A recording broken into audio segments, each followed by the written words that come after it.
राष्ट्रवादी झालं का सांगा? झालं की सांगा.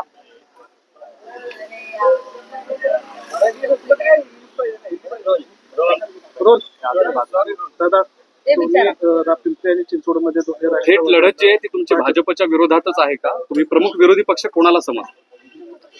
स्थानिक स्वराज्य संस्थांच्या निवडणुका होत असताना पुणे आणि पिंपरी चिंचवडचा निर्णय होताना माननीय अजितदादांनी आणि या राज्याचे मुख्यमंत्री माननीय देवेंद्र फडणवीस यांनी सांगितलं होतं की इथे आमच्या मैत्रीपूर्ण लढती होतील आणि त्या पद्धतीने आमच्या मैत्रीपूर्ण लढती होत असताना पुणे शहराची आणि पिंपरी चिंचवडची मागील 5 ते 8 वर्ष 5 वर्ष कालावधी पूर्ण झाल्यानंतर 3 वर्ष निवडणुका नसल्यामुळं साधारणतः किमान 8 वर्षाच्या कालखंडामध्ये या दोन्ही महानगरपालिकांची सत्ता ही भाजपच्या स्थानिक नेतृत्वाच्या हातामध्ये होती आणि म्हणून स्थानिक पातळीवरती पिंपरी चिंचवड असेल या पुणे असेल या ठिकाणी भाजप बरोबरच आमची मुख्य लढत आहे.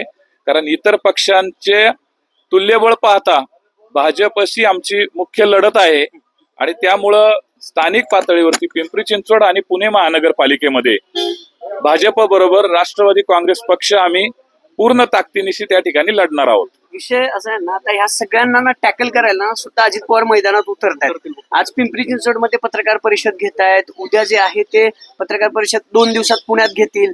भाजपनं काय चुकीचं केलं आणि राष्ट्रवादी काय देईल पुढच्या 5 वर्षात असे ते पत्रकार परिषद आहेत. दादा स्वतः घेत आहेत.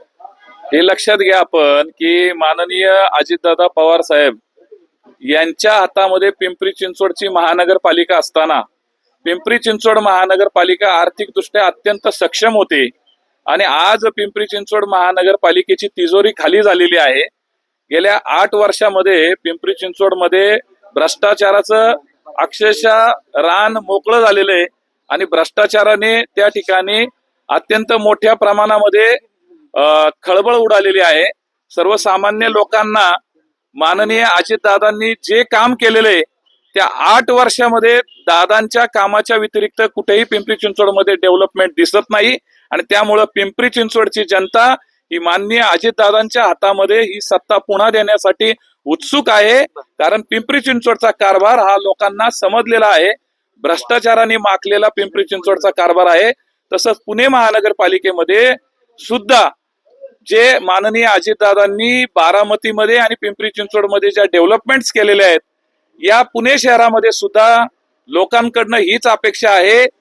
भारतीय जनता पार्टीच्या स्थानिक नेतृत्वाने ज्या पद्धतीने पुणे आणि पिंपरी चिंचवड या ठिकाणी सर्वच पक्षातील लोकांना कशा पद्धतीने गळाला लावलेलं आहे त्यांचं जे राजकारण आहे त्याला खऱ्या अर्थाने जनतेमध्ये एक निराशा आहे आणि त्यामुळं माननीय अजितदादांच्या नेतृत्वाखाली दोन्ही ठिकाणी आम्ही भारतीय जनता पार्टी पक्ष हा स्थानिक पातळीवरती महानगरपालिकेला आमचा स्पर्धक आहे. गुंडांचा एक सगळ्यात जास्त विषय चर्चेला जातोय. काल मुरलीधर मोहोळ असं म्हणाले की दक्षिणेपासून पश्चिमेपर्यंत पूर्वेपासून उत्तरेपर्यंत अजित पवारांनी अर्थात पुण्याच्या पालकमंत्र्यांनी जे उमेदवार दिले त्यांच्याकडे जरा बघा म्हणजे कोण पुण्यात गुन्हेगारी वाढवतंय असं तुमच्या लक्षात येईल.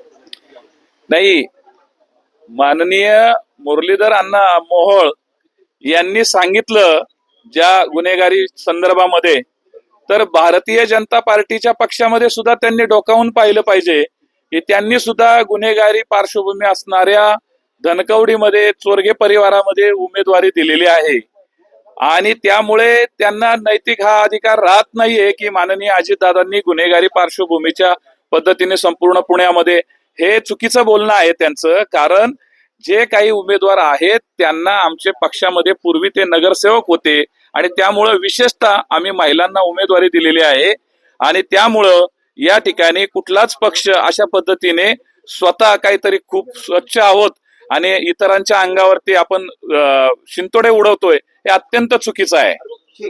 थँक्यू. मला ते बालवाडीवरती पॉइंटर द्या ना. मग कोणाकडे करूनच काढले का ना हे दे बरं.